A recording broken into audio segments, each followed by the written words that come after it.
아멘.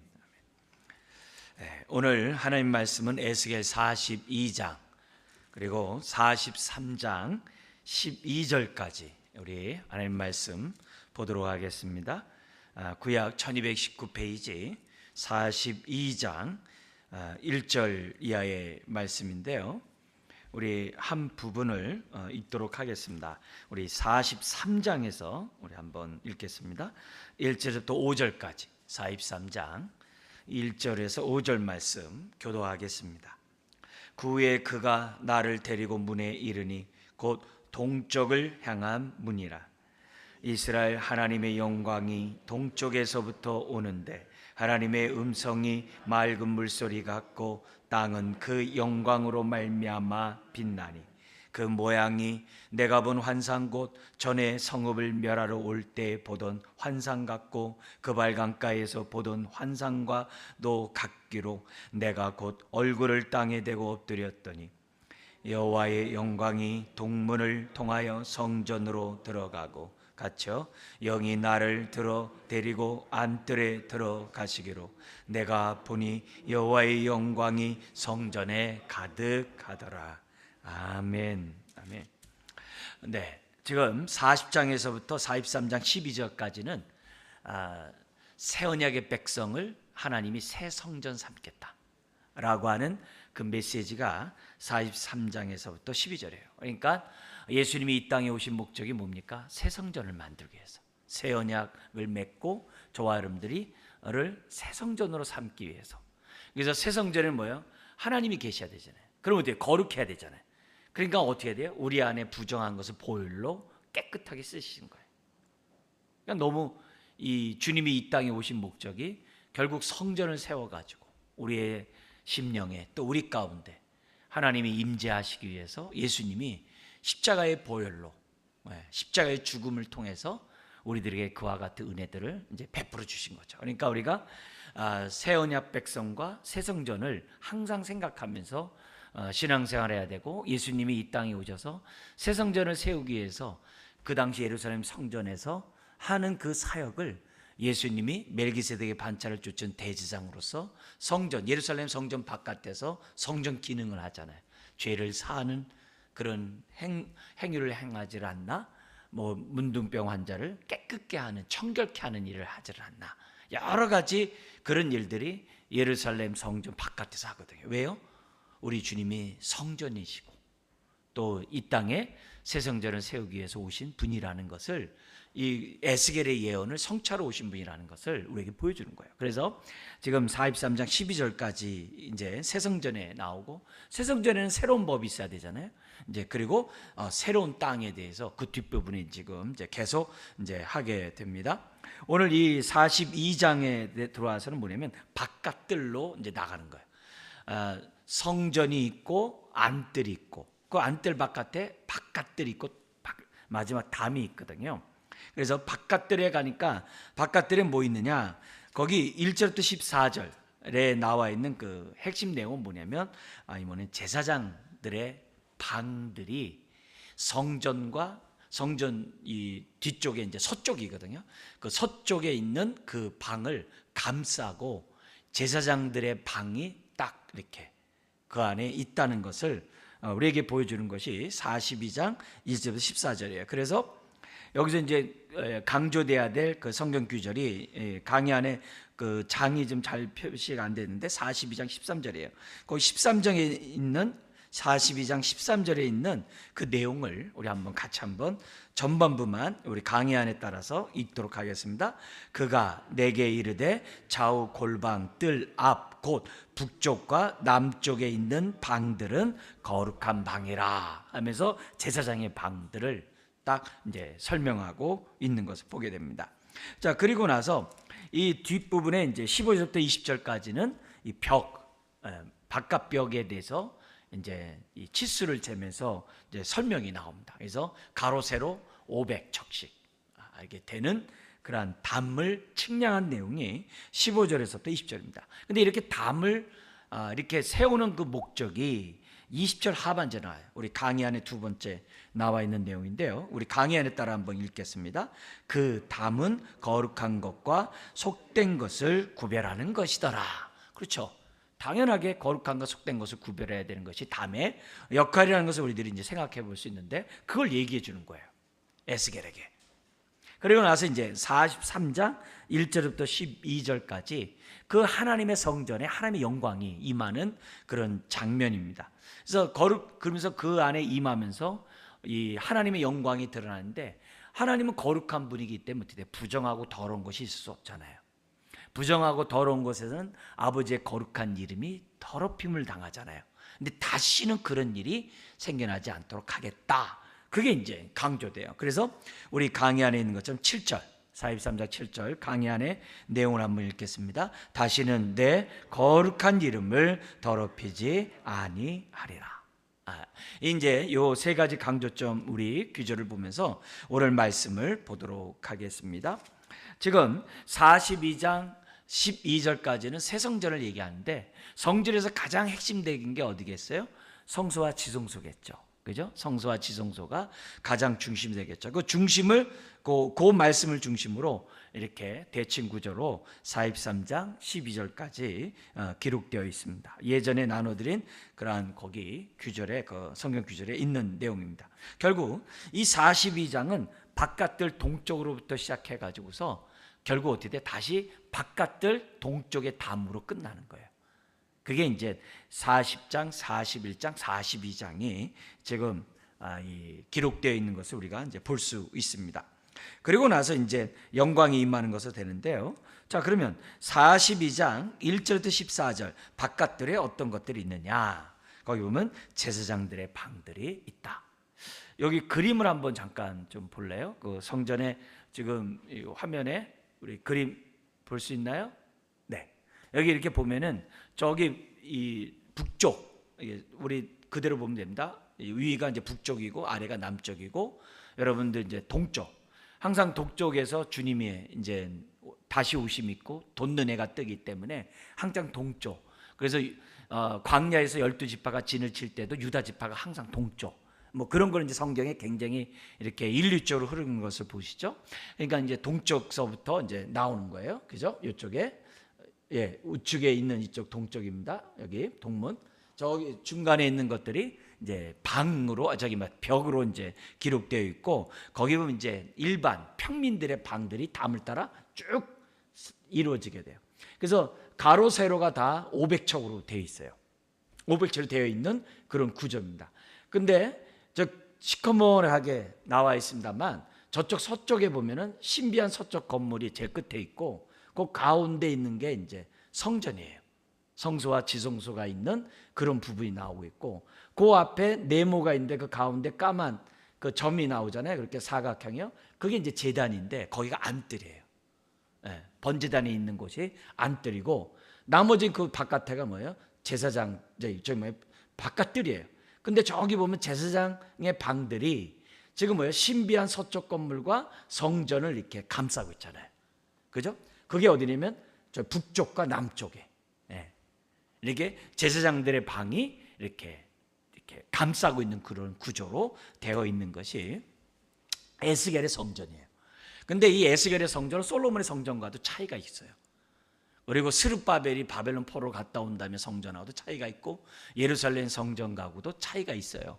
근데 차이가 있습니다만, 우리는 지금 에스겔에 나와 있는 이런 이 새 성전을 보면서 정말 장차가 아니겠죠. 현재 예수 그리스도를 믿고 하나님의 자녀가 된 언약 백성을 어떻게 우리를 하나님의 성전으로 지어가는지를, 저런 걸 보면서 우리들이 이제 하나님의 뜻들을 우리가 찾을 수 있다는 거예요. 그래서 그런 입장에서 지금까지 보고 있는 건데요. 자, 여기서 지금 바깥들의 제사장의 방들이 지금 돼요. 서쪽 건물과 또 이렇게 성전 그 건물 구역을 이렇게 맞닿아서 제사장들의 방이 있다는 것을, 그것도 양쪽에 있다는 것을 지금 1절부터 14절까지 설명하고 있습니다. 지금 아까 뭐 이제 숫자를 이제 잠깐씩 이렇게 나와 있습니다만, 그 하나하나 이제 치수를 재었던 그 내용들을 성경 굉장히 주도 면밀하게 천사를 통해서 몇 척이다 몇 척. 한 척은 뭐냐면 팔꿈치서부터 손에서 손 하나도 붙는 게 우리 성경 규빗. 그게 이제 이 성전의 한 척이거든요. 그게 500척이다. 그러니까 예를 들어서 50cm만 하더라도 500척이면 어떻게 돼요? 250m. 굉장히 큰 거잖아요. 그죠? 이제 그런 것들을 우리가 이제 기본적으로 생각하면서 250m 이런 모습들을 생각하면서 어느 정도의 건물이구나. 이런 것들을 연상하면서 이제 볼 수가 있습니다. 그 내용의 강의 안에 이렇게 절절히 이렇게 써놓은 것은 이렇게 되어 있구나. 아까 그림의 그 모습이 이렇게 되어 있다는 것을 보여드리려고 여러분들에게 이렇게 써드렸습니다. 자, 여기서 이제 거기 보면 거기 1절부터 12절 2대 거기 G라고 10절에서 12절에 있는 그 본문이 있습니다. 거기 한번 우리 강의 안에 따라서 한번 읽겠습니다. 제사장 방들은 북쪽만 있는 것이 아니라 남쪽에도 동일한 구조로 세워져 있다. 전체적으로 제사장 방들은 성전 구역의 내부 구역을 감싸는 구조다. 이렇게 되어 있고요. 자, 그러면서 13절 14절에 이렇게 제사장 방들의 용도를 그리고 나서 설명을 합니다. 거기 강의 안에 나와 있는 내용을 잠깐 보시면 이 제사장 방들에서는 뭐냐면은 하나님 앞에 드려졌던 그 방에서 뭐냐면 제사 중에 소제, 속제제와 속건제가 있잖아요. 번제는 다 태워버린 거고, 그죠? 소제도 에바 10분의 1 이렇게 한 움큼만 하고 나머지 10분의 9는 먹거든요. 이제 제사장들이 먹는단 말이에요. 여기 이제 우리가 속제제나 이제 속건제도 가슴 부분을 드린다든지 뒷다리를 드린다든지 일부분만 드리고 나머지는 이렇게 먹거든요. 물론 화목제도 마찬가지고. 근데 그런 제물들을 제사장들은 그렇게 구별된 장소에서 먹어야만 한다는 것을 이제 거기서 강조를 합니다. 그리고 심지어는 뭐냐면 이 제사장은 성전에 들어갈 때는 성전에 들어갈 때 입는 옷이 있어요. 그래서 그 옷은 꼭 거기서만 입어야 돼요. 그래서 바깥들로 나간다. 성전에 그 바깥들 있잖아요. 바깥들로 나간다 하더라도 나갈 때마다 그 옷은 벗어야 돼요. 그래서 항상 성전 안에서 거룩한 옷을 입고 의의 옷을 입고 하나님 앞에 정말 예배해야 되는 제사해야 되는 그 부분을 거기서 성경은 이제 보여주고 있다는 거죠. 그래서 제사장 방들의 그 용도는 구별되어 있고 구별된 사람이 하나님 앞에 예배드리는 그런 모습을 우리들에게 가르쳐주고 있는 거죠. 그러니까 결국 여기 보면 성전에 지금 가까이 제사장들의 방을 있다는 것을 통해서 뭘 보여주냐면 거룩한 하나님 앞에 나아갈 때는 항상 구별된 사람이 돼야 한다는 것을 강조하고 있다는 것을 우리들에게 보여줘요. 근데 감사하게도 로마서 14장에도 얘기하고 있습니다만 우리로 하여금 이제 13장 14장 쭉 얘기하면서 뭐가 나오냐면 우리로 하여금 그리스도의 의의 옷을 입혀주시는 그 하나님의 은혜가 감사한 거죠. 우리가 그냥 나갈 수는 없지만 보혈을 의지할 때마다 거룩한 그리스도의 의의 옷을 우리가 입게 되는 거니까 이 옷을 입고 하나님 앞에 나아갈 수 있는 이런 축복을 받으니 얼마나 감사해요. 근데 이것이 하나님께로만 나가는 것이 아니라 하나님께만 나가는 것 할 때만 의의 옷이 필요한 게 아니라 우리가 어떻게 돼요? 세상을 향해 양을 이리 가운데 보내는 이 보냄을 받은 그 삶 속에서도 의의 옷이 필요하다는 것이 성경에서 가르치고 있거든요. 여기서는 뭐냐면 그 옷을 갖다가 벗고 바깥으로 나가야 되는데 이 신약에 들어와서 새 언약의 백성들은 뭐냐면 나가서도 어떻게 돼요? 우리가 구별된 거룩한 삶을 살아야 한다는 것을 얘기를 해요. 디모데에게서는 또 어떤 얘기도 하냐면 하나님이 깨끗한 그릇을 쓰신다. 이런 표현으로서 저와 여러분들이 깨끗한 그릇. 그러니까 예수님이 이 땅에 오셔서 우리 죄를 갖다가 정결케 하신 이유도 거룩한 하나님의 임재 속에서 어떤 축복이요? 주님과 하나 되는 그 교제하는 더불어 먹는 그 축복을 누리도록 하기 위해서 예수님이 이 땅에 오셨고 또 뭐예요? 성령을 보내주셨다는 것을 생각해 본다고 한다면 우리의 삶이 정말 주님 안에서 어떤 삶을 살아야 되는지를 그림이 그려지는 거예요. 볼지어다 내가 문 밖에 서서 두드리니 누구든지 내 음성을 듣고 문을 열면 내가 그에게로 들어가 그와 더불어 먹고 그는 나와 더불어 먹으리라. 바로 이 더불어 먹는 게 교제거든요. 그러니까 하나님이 우리를 새 창조하신 이유가 뭐냐? 교제하기 위하여. 교제함으로 뭐 하려고 하느냐? 요한복음 10장 10절인 것처럼 양으로 생매롭고 더 풍성한 삶을 살라고. 그게 교제의 목적이거든요. 오늘 우리로 하여금 이렇게 예배하게 하는 목적이 이게 다 교제 가운데 있는 거거든요. 그렇게 함으로 우리가 생명 얻을 뿐만 아니라 더 풍성한 생명 얻도록 하기 위해서 이렇게 했다는 것을 우리들에게 보여줘. 그래서 우리는 늘 하나님 보좌 앞에 나올 때마다 보혈을 의지하여 보좌 앞에 나와서 정결해서 하나님의 임재 속에 교제하고 뿐만 아니라 나갈 때도 어떻게 돼요? 우리가 하나님의 정말 보냄을 받은 자로서 우리가 뭐예요? 구별된 삶을 살므로. 구별된 삶이 뭘로 나타나는 거예요? 순종할 때 구별된 삶을 살아감으로 우리가 어떻게 돼요? 하나님의 이름이 거룩히 여김을 받도록 하게 하는 그런 삶을 살아야 한다는 것을 성경들에 보여줘요. 그러니까 구약에서는 이렇게 이 모습 속에서 이렇게 구별되어 있고 이렇게 딱 이렇게 되어 있습니다만, 정말 신약을 살아가는 우리들에게서는 이 모든 것들을 다 우리가 누릴 수 있으니, 우리가 왕 같은 제사장이잖아요. 이런 것들을 누릴 수 있으니 얼마나 감사한지 몰라요. 자, 그래서 이런 메시지 속에서 오늘 이 제사장 방의 용도를 설명하면서 우리가 정말 하나님 앞에 나아갈 때 어떤 모습을 가려야 되는지를 우리로 하여금 이제 깨닫게 하는 그런 부분이죠.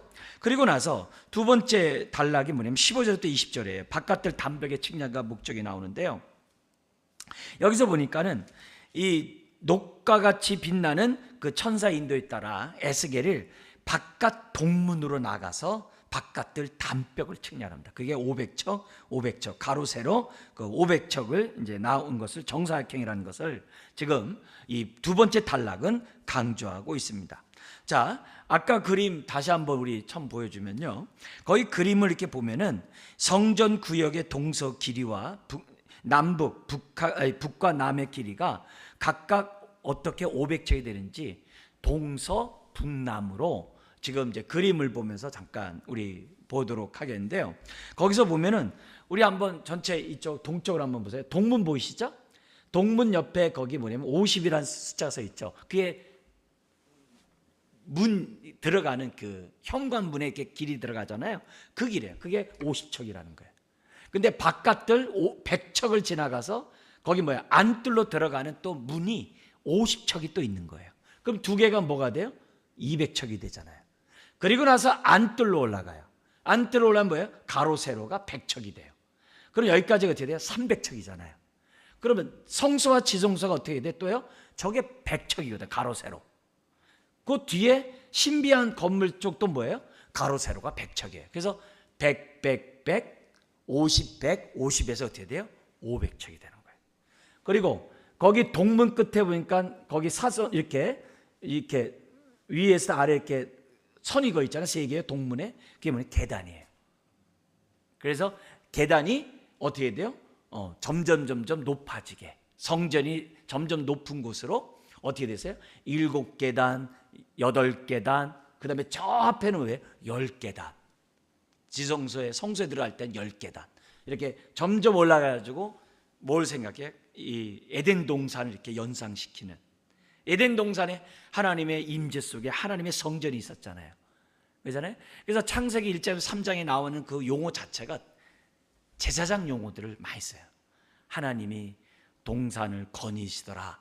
이게 뭐냐면 제사장이 성전을 이렇게 거닐더라. 이런 단어, 그런 구별된 단어들을 다 써요. 그래서 에덴 동산이 성전의 한 모습을 이제 우리들에게 연상시켜 주거든요. 그러니까 이런 것들이, 왜냐면 그 에스겔이 새 언약 백성을 내가 본토로 돌아가게 해가지고 그 본토 가나안 땅이 에덴 동산 같게 하리라, 이런 규절들이 앞에 있었잖아요. 이런 것들을 다 연상하는 그런 장면이라는 것을 보게 됩니다. 저 북쪽에서도 똑같은 거예요. 북쪽에서도 저기 100이 되는데 북쪽에서도 문이 어떻게 돼요? 그 현관이 50이고 바깥들 100이고 그 중간에 그 또 문도 50이고 그 안에 안뜰에 들어와서는 가로 세로 100이고 그게 반이니까, 그죠? 결국 500이 되는 그 모습이 이제 성경에 이렇게 여기 그림에 나와 있는 것을 보게 됩니다. 자, 그러면 아까 우리가 봤던 것처럼 20절 하반절에 보면은 왜 이렇게 그리고 나서 이제 마지막 그 끝을 갖다가 이 벽을 갖다가 이렇게 세워놨느냐, 다른 게 아니라 거룩한가 속된 것에 대한 구별하도록 했다는 것을 우리들에게 보여줍니다. 자, 여기서 우리들이 이제 강조해야 될 점은 이거예요. 뭐냐면은 성전의 안과 밖이 다르듯 그 성전 구역의 안과 밖이 다르다. 그걸 이제 우리들에게 보여줍니다. 그러면 이런 모습은 새 언약 백성으로서 살아가는 저와 여러분들에게 여러 가지 의미를 줘요. 우리 성전이 구별되듯이 우리들이 어떻게 돼요? 우리가 성전이잖아요, 개인이. 우리가 얼마나 안팎으로 구별되는가. 또 성벽이 구별되듯이 우리들의 삶이 얼마나 구별되었느냐라고 우리가 여기서 교훈을 얻을 수가 있어요. 교훈을 얻을 수가 있어요. 그래서 우리들의 삶 속에서 속된 것과 거룩한 이 분별력이 우리 신앙 새언약 백성으로 살아가는 저와 여러분들에게 매우 중요하다는 걸 우리들에게 가르쳐주고 있어요. 그래서 내 생각에 있어서 육의 생각과 영의 생각을 나는 구별할 수 있는가? 로마서 8장에서 그러잖아요. 육의 생각은 사망이요 영의 생각은 생명과 평안이다. 그러니까 우리가 생각에 있어서 속된 것과 거룩한 것을 분별할 수 있는 분별 능력이 있어야 돼. 그건 말씀이 우리의 잣대겠죠. 그죠? 내 마음도 이 심령도 구별할 수 있어야 돼요. 내 안에 있는 탐심과 정욕과 내 안에 있는 부정한 것과 정말 거룩하고 하나님이 원하는 그러한 정한 것이 어떤 것인지 우리 마음 안에서도 구별할 수 있어야 돼요. 그래서 신앙생활 하면서 내가 어떤 욕심이 났는데 그 욕심이 뭐냐면 이것이 부정한 것이라고 내가 딱 분별할 수 있는 그러한 내적인 그러한 능력이 우리들에게 있어야 한다는 것을 이 본문은 우리들에게 가르쳐주고 있어요. 그래서 분별할 뿐만이 아니라 동시에 뭐가 아니면 부정한 것이 들어오지 못하도록 막고 있는가. 우리 컴퓨터나 이렇게 스마트폰 보면 뭐냐면 바이러스가 있어요. 바이러스가 딱 오면 어떻게 돼요? 바이러스가 들어왔다고 체크를 해주거든요. 그래서 속된 것이 들어올 때 이건 주의 생각이 아니야. 부정한 것이 들어올 때 이건 하나님이 기뻐하시고 선하시고 온전한 뜻이 아니야. 그렇게 바깥에서 우리 안에 들어오는 침투하는 그런 것들에 대해서 막을 수 있는 분별력을 지금 요구하는 거예요. 그래서 나는 얼마나 잘 막고 있느냐. 심지어는 내 안에서 둥지 틀고 있는 이 정과 욕심에 대해서 나는 얼마만큼 분별하고 있는가. 그러면서 동시에 왜 부정한 것이 우리 안에 들어올까요? 우리 안에 옛사람이 있으니까. 우리 안에 육체 소욕이 있으니까. 무사통과해서 들어오는 경우가 있다. 그러니까 내 안에 그것이 육신의 정욕과 안 먹이 되니까 이생의 자랑이 많으면 많을수록 끌어당기는 게 쉬운 거예요. 근데 여기 나와 있는 이 성전에 들어가는 현관문이 50척이라고 그랬잖아요. 50척이면 최소한 뭐예요? 25m. 25m 가는데 그게 그냥 되는 게 아니에요. 그 앞에서 보면 그 지나가는 그 문도 문지기가 있고 이렇게 해가지고서 아주 주도 면밀하게 사람이 부정한 게 들어오지 못하다 걸러내고 있거든, 문들마다. 그러니까 우리들이 신앙생활하면서 내가 그런 일들에 있어서 바깥에 들어올 때마다 그걸 걸러낼 수 있는 그런 자정 능력들이 우리들에게 있어야 한다는 것을 우리들에게 가르쳐줘요. 왜 그럴까요? 왜 그렇게 해야 될까요? 그러면 그럴수록 우리가 어떻게 돼요? 보좌 앞에 가까이 나갈 수 있고, 보좌 앞에 그러면 그렇게 거룩함으로 나아가면 나아갈수록 어떻게 돼요? 하나님의 임재를 우리들이 그만큼 더 경험하게 되고, 우리 지금 예배하는 이 시간에는 뭘로 연결돼요? 하나님의 말씀을 들을 때 깨닫게 되고, 정말 그 말씀이 우리 마음판에 잘 박힌 못처럼 새길 수 있는 아멘의 말씀이 될 수 있다는 거예요. 근데 내 안이 더럽고 부정하고 혼탁하고 그러면은 하나님의 말씀이 들어올래도 들어올 데가 없어요. 이거는 요한복음 8장에 우리 주님이 유대인들에게 한 말이에요. 진리를 할지는 진리가 너희를 자유케 하리라. 그런데 너희 안에는 진리가 들어갈 마음밭이 없대요. 그러니까 오늘 우리가 하나님의 말씀을 받으려면 마음밭이 깨끗해야 돼요. 마음밭이 하나님의 말씀 들어갈 장소가 있어야 돼요. 우리 밭에 비유에서도 뭐예요? 우리가 뭐가 있어요? 가시떨기에 떨어진 씨앗, 열매 못 맺어요. 근데 그 가시덤불에 떨어진 그 씨는 뭐였어요? 세상 염려, 돈을 사랑함, 돈을 염려뿐만 아니라 돈을 사랑하는 거, 이런 여러 가지 그런 복잡한 그런 생각과 그런 마음, 탐심, 이런 것들이 뭐예요? 가시덤불이 돼가지고 말씀이 열매를 못 맺는다는 거예요. 여러분, 그러니까 이게 지금 내가 하는 염려가 가시덤불이구나, 내가 하는 이 걱정이 가시덤불이구나, 이걸 분별할 수 있는 저와 여러분들이 돼야만 한다는 거예요. 그럴 때 말씀이 들어와서 어떻게 돼요? 뿌리를 내리고 30, 60배, 100배의 결실을 맺을 수 있는 그런 사람이 된다는 걸 우리에게 보여주고 있어요. 그래서 이걸 통해서 우리가 새언약 백성인 저와 여러분들이 왜 언약의 말씀이 주의 말씀에 따라 살아야 되느냐, 그게 내가 살 길이고, 그게 내가 주님과 교제함으로 풍성한 삶을, 내가 그 축복을 누릴 수 있는 길이기 때문에, 다른 길이 없기 때문에 오늘도 우리가 하나님의 말씀을 듣고 이 묵상 가운데 살아가는 저와 여러분들이 되어야 한다는 거죠. 그래서 이 밤에 우리가 또 말씀 듣고 기도할 때 한번 생각해 보셔야 돼요. 나는 얼마만큼 분별하고 있는가, 그리고 나는 하나님의 생명 말씀을 빨아들이는 심령인가, 아니면 세상의 그런 정과 욕심을 나는 빨아들이고 있는 그런 심령인가, 그걸 우리들이 이 밤에 성령님을 통해서 깨닫게 해달라고 하는 기도들을 해야만 한다는 거죠. 그러면서 동시에 지금 여기 보면 500척 해가지고 아주 딱 동서남북 그 규격이 정확하잖아요. 이런 것들을 통해서 하나님의 그 뜻이 뭐였냐면은, 거기 43장 10절을 우리 지난번에도 말씀드렸습니다만, 그 성전의 이 도형을 백성들에게 알려줘가지고 백성들이로 하여금 이 성전을 보고 자기의 죄악을 부끄러워하라고 그랬어요.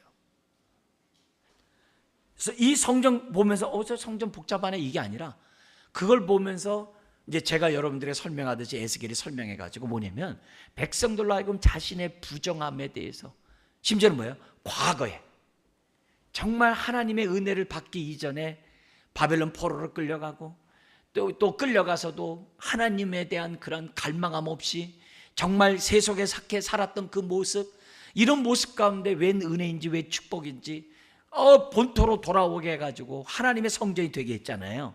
그러니까 그런 자신의 지난날의 삶의 모습을 딱 보면서 내가 왜 그랬었을까? 여러분, 은혜를 알수록 우리가 죄를 분별하게 되잖아요. 은혜를 알수록 과거의 죄가 정말 기억나고 생각나고 회개하게 되잖아요. 그렇게 하라는 거예요.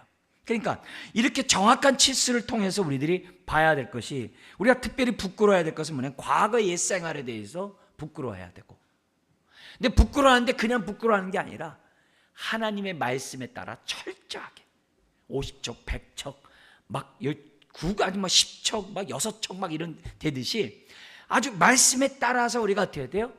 우리가 주도 면밀하게 체크해 봐가지고, 체크해 가면서 하나님의 이런 아주 엄격한 이 말씀에 비할 때 나는 너무 흐리멍텅하고 두리뭉실하고 이게 뭐가 뭔지도 모르면서 살았던 이 모습에 대해서 우리가 뭐예요? 회개하고.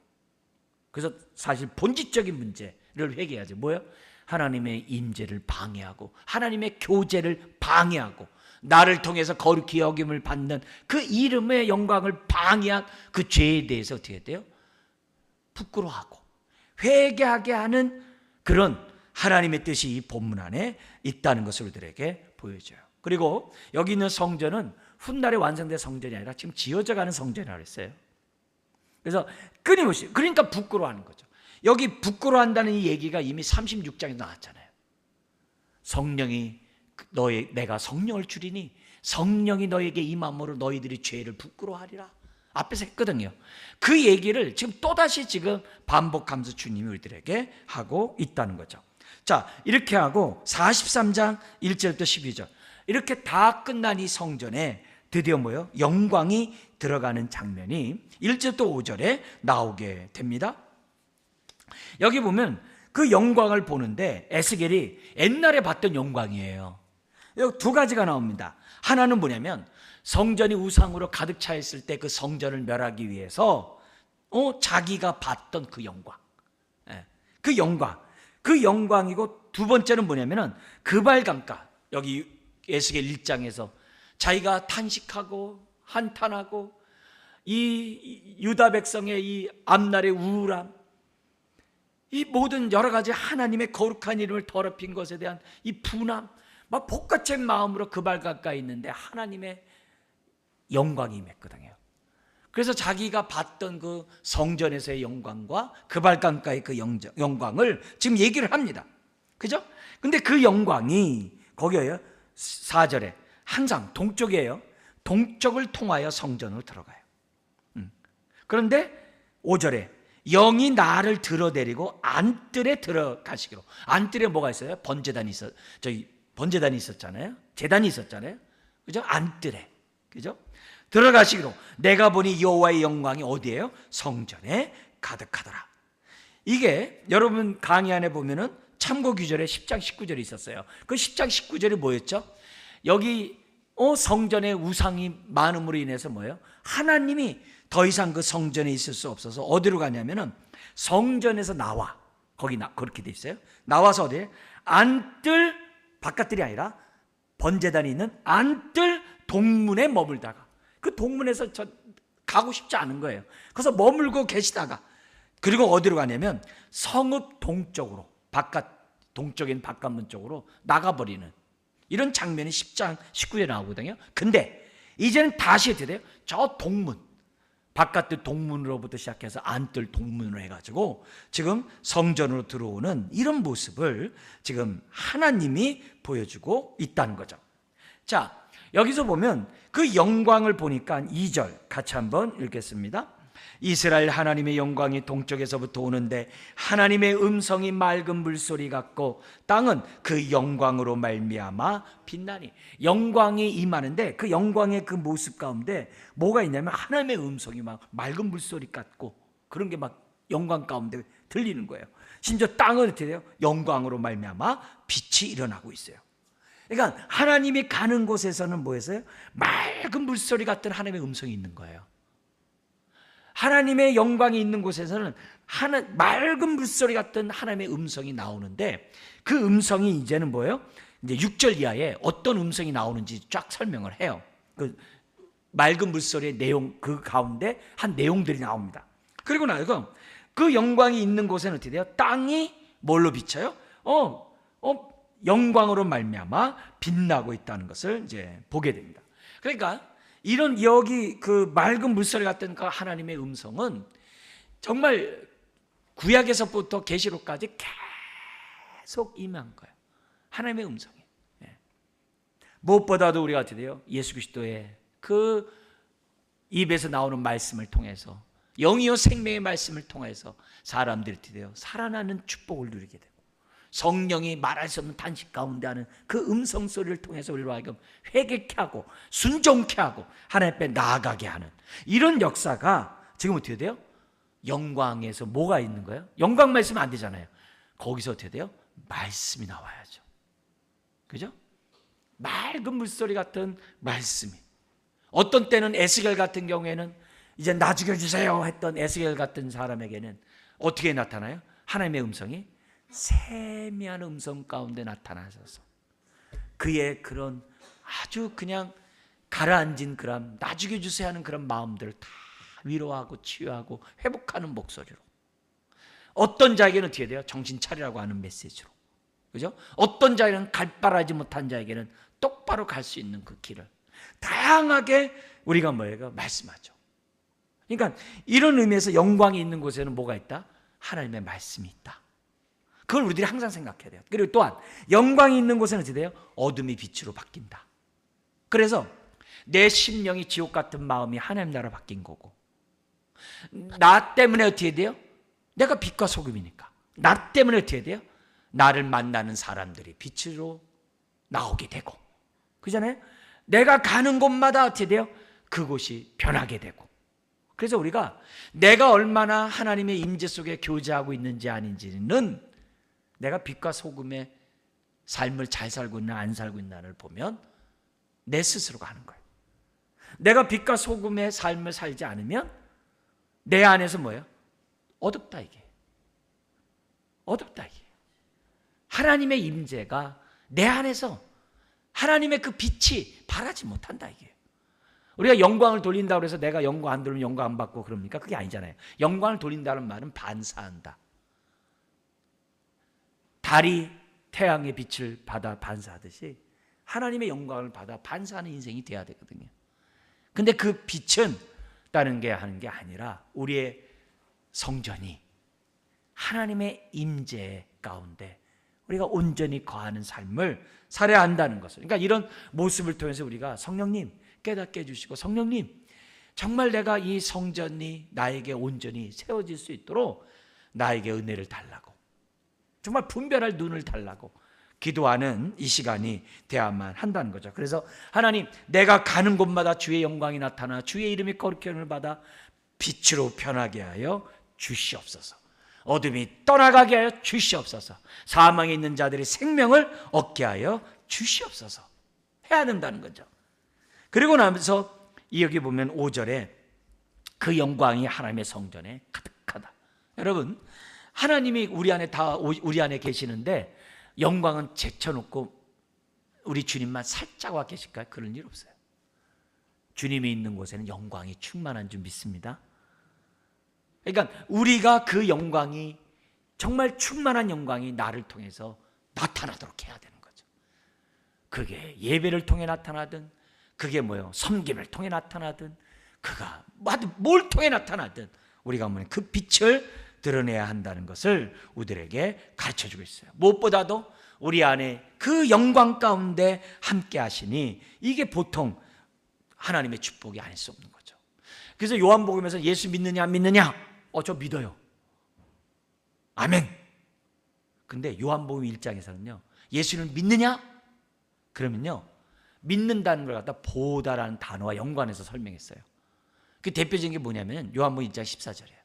말씀이 육신이 돼 우리 가운데 거하시며 우리가 그 영광을 보니 하나님의 독생자의 영광이에요.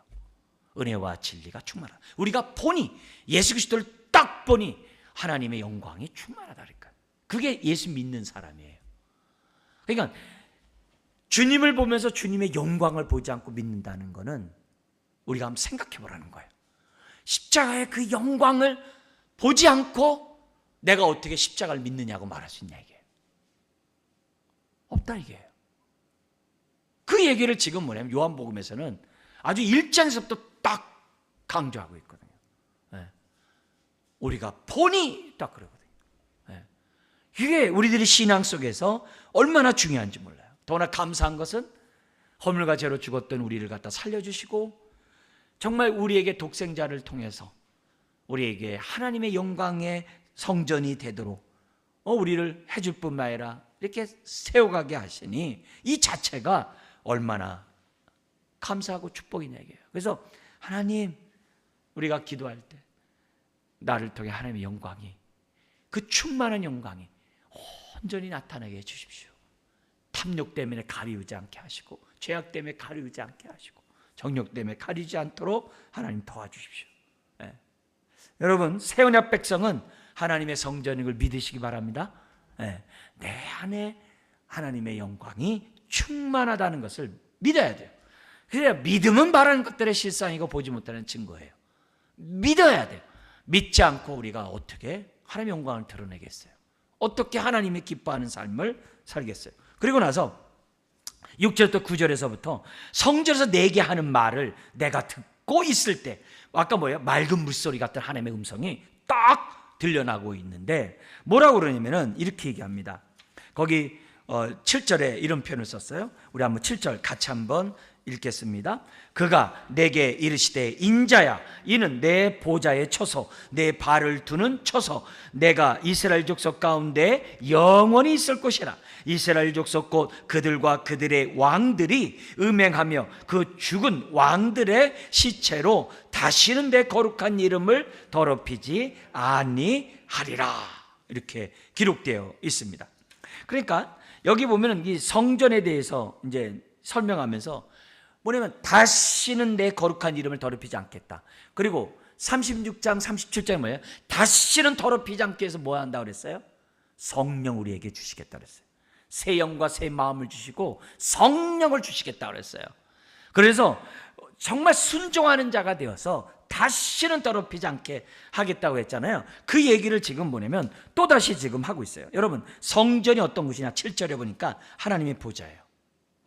하나님의 보좌일 뿐만이 아니라 거기 뭐라 그래요? 뭐라 그랬어요? 내 처소래요. 처소라는 게 뭐예요? 하나님이 거하신다는 거죠. 네. 거한다는 얘기는 뭐예요? 저와 여러분들을 택하셨다는 거죠. 그러니까 거하시죠. 택했다는 증거죠. 심지어는 뭐냐면 성전은 뭐냐? 거기 보니까는 다른 게 아니라 거룩한, 거룩한 하나님의 뭐예요? 가시적인 표시이기도 해요. 가시적인 표시이기도 해요. 그래서 이 다시는 더럽히지 않는 하나님의 이 거룩한 성전이 사실 저와 여러분들이거든요. 그러니까 저와 여러분들이 하나님을 닮아야 되는 이유가 뭐냐면은 사람들이 우리를 보면서 하나님 봐야 되거든요. 그런 성전이 보이지 않는 하나님을 보여주는 그러한 모습이기도 하다는 것을 우리들에게 이제 가르쳐줘요. 뿐만이 아니라 이 성전이 어떤 곳이냐? 지금 뭐냐면 그 8절에서 나온 것처럼 하나님의 사랑, 특별히 구속의 사랑이 나타난 증거가 성전이에요. 하나님의 십자가의 그 구속의 그 사랑의 결정판이 뭐예요? 저와 여러분들이거든요. 근데 어떤 저와 여러분들이에요? 성전인 저와 여러분들. 그거예요. 그게 성전이에요. 심지어는 여기 이 성전이 우리 좀 더 나중에 보겠습니다만 11절 12절에 있는 것처럼 다른 게 아니라 이 성전은 하나님은 정말 새 언약을 맺어서 오늘도 하나님의 백성들을 부르고 이고 있다는 그 증거가 성전의 증거예요. 그래서 성전이 어떻게 돼요? 계속 세워져 가잖아요. 우리가 자라가듯이 지금 뭐예요? 믿는 자들의 숫자가 계속 늘어나잖아요. 그런 것들이 다 뭐냐면 하나님이 약속, 새 언약의 약속을 신실하게 지키고 계시다고 하는 그 증거가 성전이에요. 그러니까 성전을 가만히 이렇게 에스겔의 말씀에 따라서 이렇게 오늘 우리들의 교회들을 이렇게 가만히 보고 나를 보고 우리 전체의 교회를 보고 열방을 보면서 가만히 보면 하나님의 말씀은 정말 어제나 오늘나 영원토록 변함없고 한번 하늘에서 내린 그 비가 다시 올라가지 않고 열매를 맺듯이 반드시 하나님의 말씀은 그대로 성취되는 것을 우리들이 가만히 이렇게 보면서 묵상하면 이루어지고 있다는 것을 우리들이 알 수 있습니다.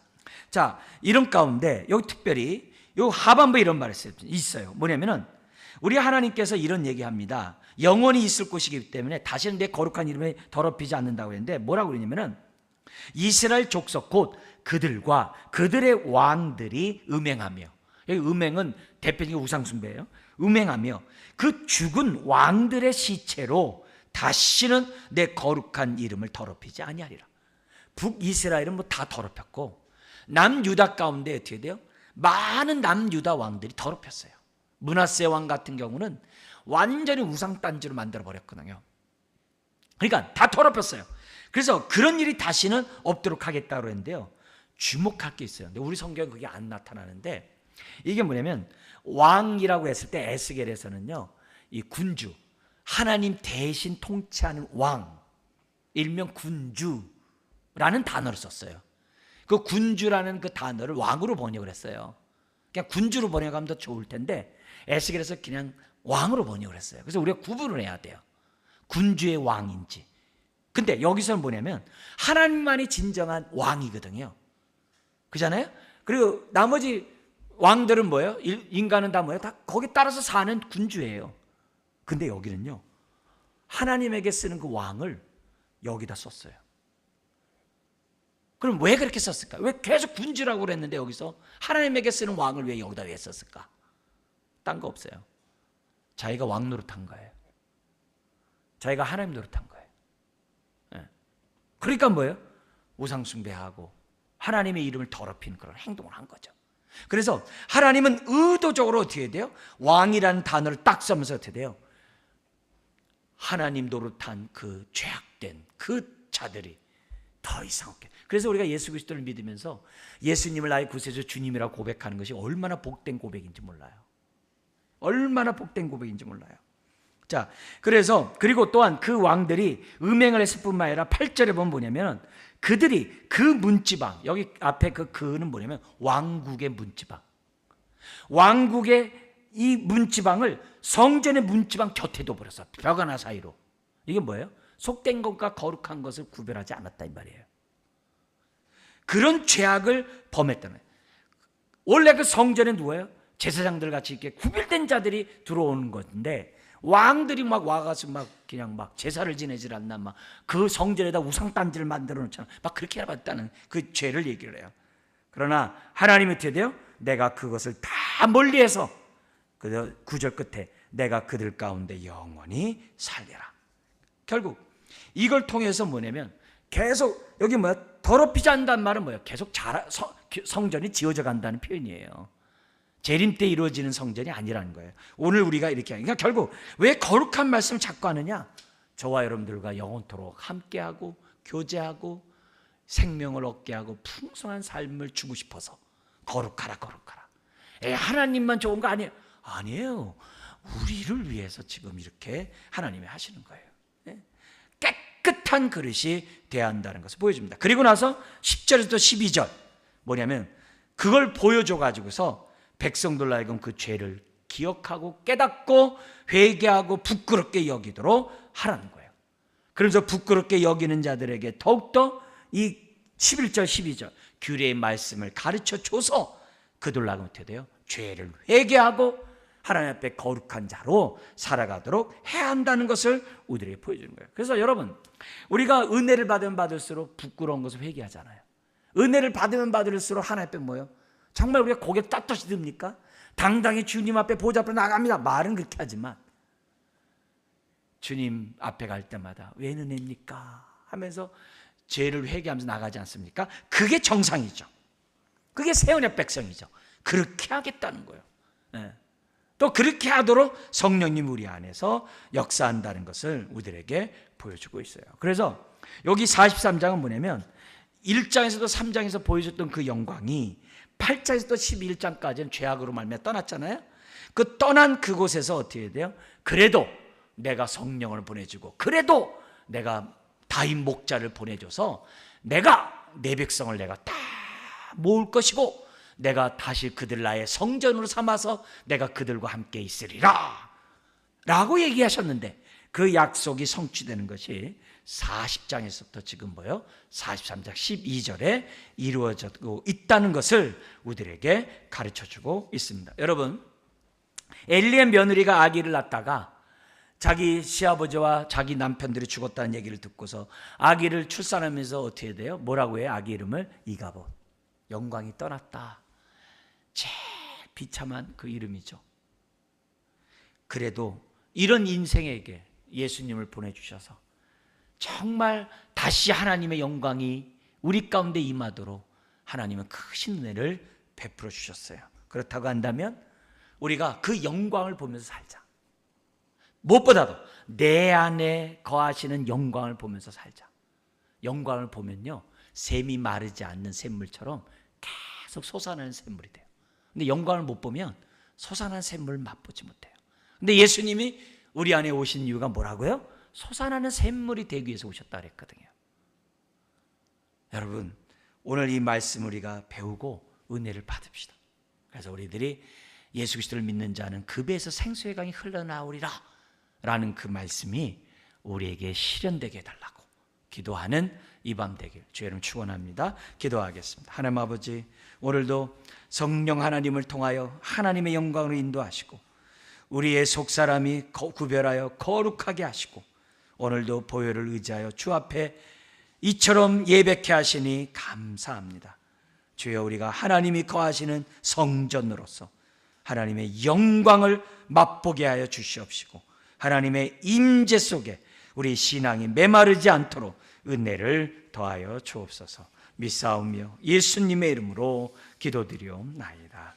아멘.